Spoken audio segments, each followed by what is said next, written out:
Hi everyone, it's Fontiel again. Now this time, we're gonna do a video game review of Sonic Riders for the PlayStation 2 and the Nintendo GameCube. Now, most people have criticized the game for its, weird gameplay of using hoverboards for racing and rocking the joystick back and forth to reboost your energy. But in my opinion, I think this game is okay. I mean, it's a racing game with Sonic, and I know Sonic has made a few monotonous, mediocre racing games like Sonic R and Sonic Drift. Sonic R was from the Sega Saturn, while Sonic Drift was like on the Sega Game Gear, the Game Gear. But this is for the PlayStation 2 and GameCube. This game is also on Xbox and the PC.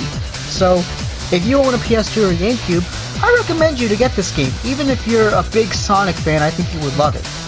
Now, this game was made back in 2006, made the same exact year when Sonic 06 was made and Sonic Genesis for the Game Boy Advance. There were a lot of Sonic games back in 2006, and believe it or not, next year will be Sonic's 25th anniversary. Can you believe it? Next year it's going to be Sonic's 25th anniversary. So, let's just focus back on the game. So of course you use hoverboards like the ones from Back to the Future Part 2, except they're Sonic and not, Marty McFly. So here's the 15th anniversary logo on the PS2 version.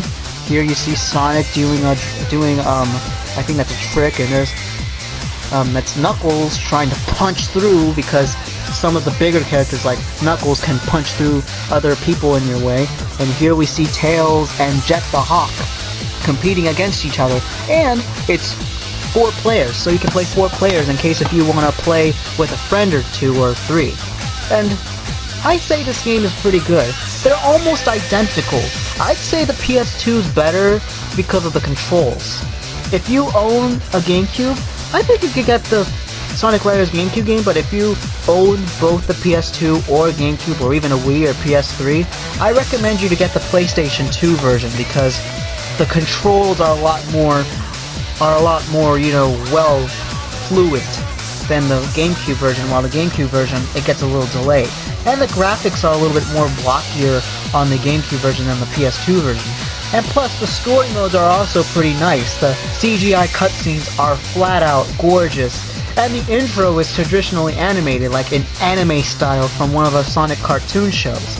So far, I'd say this game is very challenging, but it gets very addictive at times whenever you get the hang of it, especially if you're a fast character like Sonic.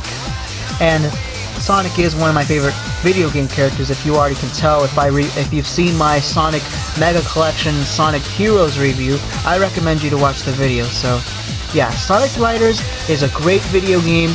It should have had more sequels, even though it had 2 sequels, which is Sonic Zero Gravity for PS2 and the Wii, and Sonic, what's it called?